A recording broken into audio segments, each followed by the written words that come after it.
There's a lot of speculation out there right now about Ryan O'Reilly.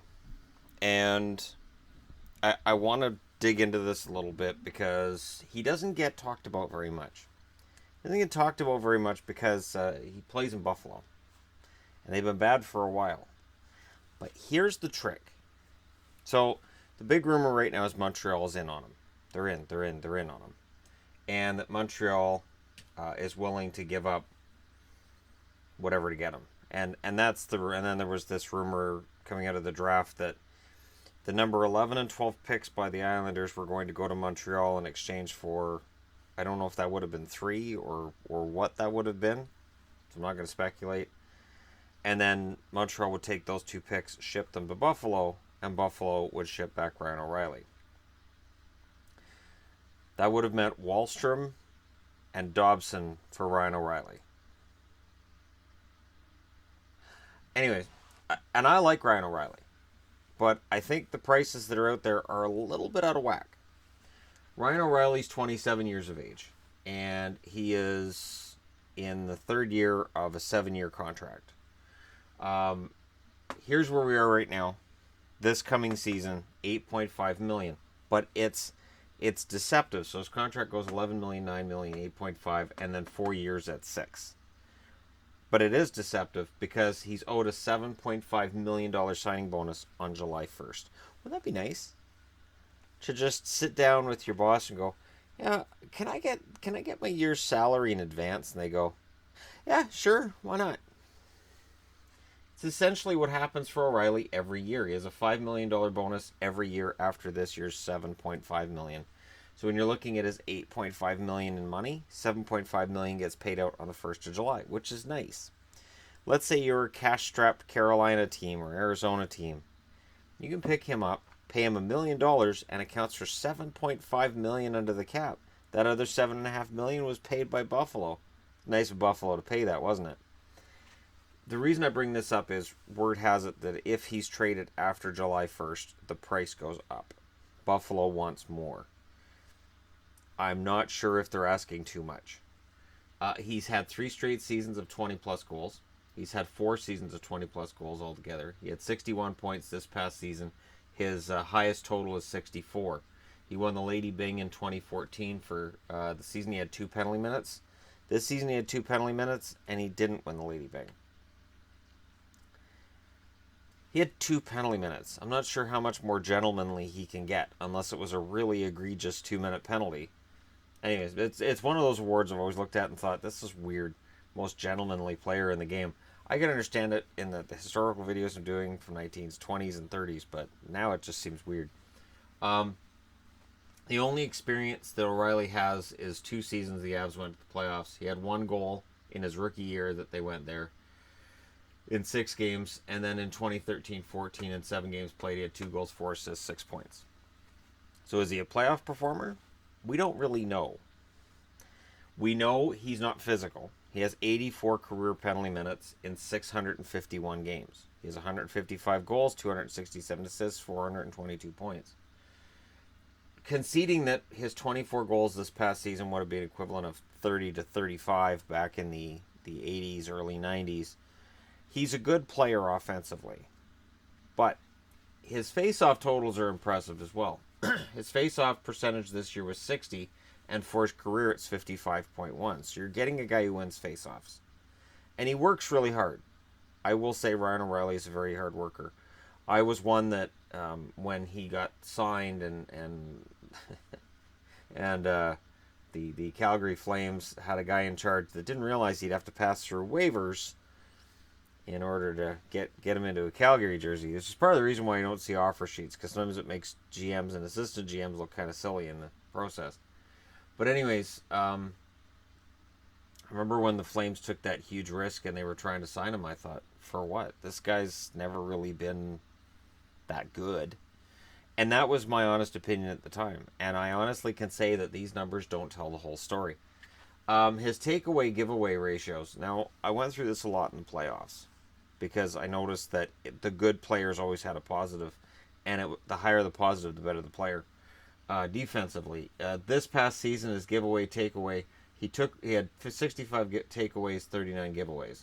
His career average is 79 to 32. So this was actually a below average year for him.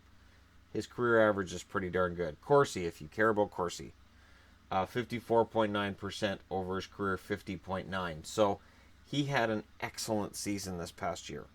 And he seems to be getting better. And at 27 years of age, he's not old. He's not slow.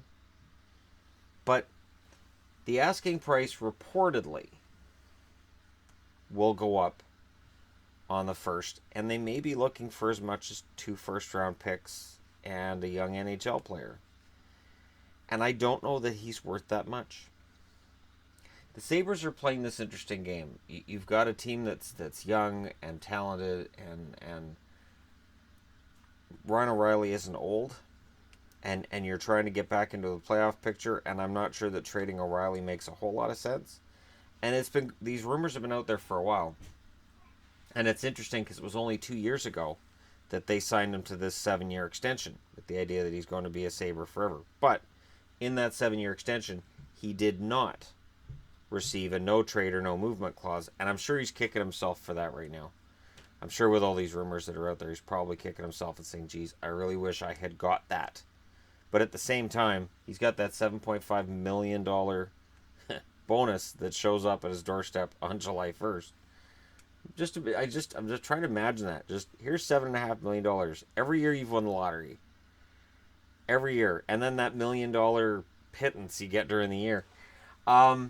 It'll be interesting to see where he ends up. I am concerned if I'm a Montreal fan, only because they're the team that's getting tied to him the most. And if you have to give up a young roster player and multiple draft picks to get him, the rumor going into the draft was it would take a first rounder, a second rounder, and likely a good prospect. So it doesn't have to be necessarily a top-notch, fantastic overall, but a pretty good draft pick, which I think is fine. I think that's reasonable. But when you're getting into multiple first-round draft picks and potentially roster players, I think that's when you've got to hang up the phone.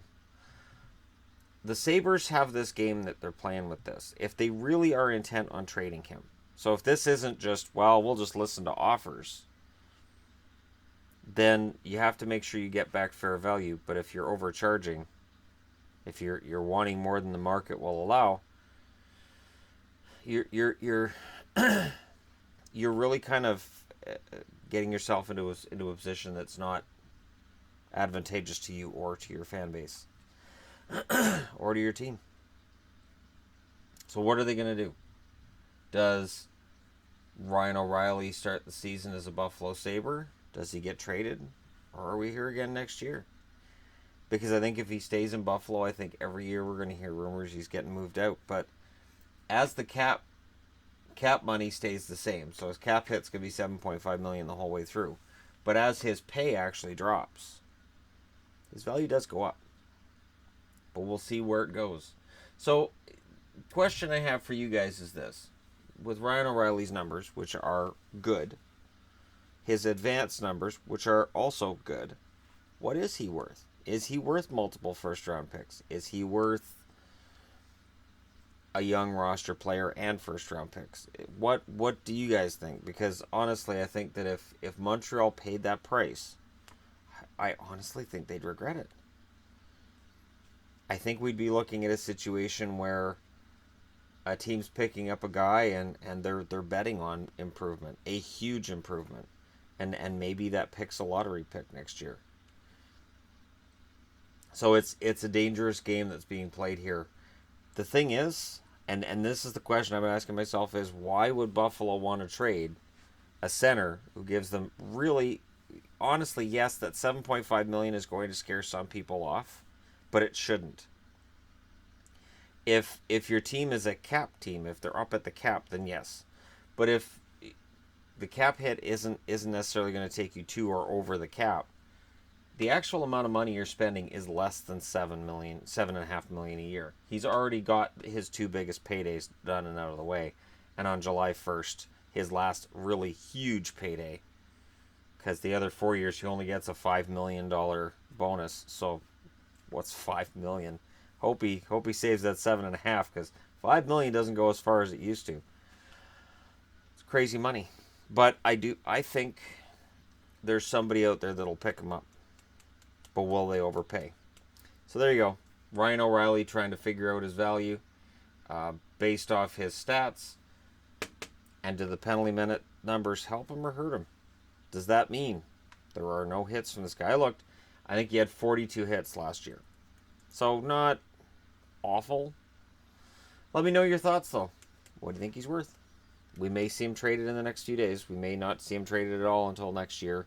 He may stay a Sabre for the next 4. Who knows? These rumors have been out there for a while. Thanks so much for watching. Hit like and subscribe if you're browsing your way through. You just happened upon this video. I will talk to you guys again soon.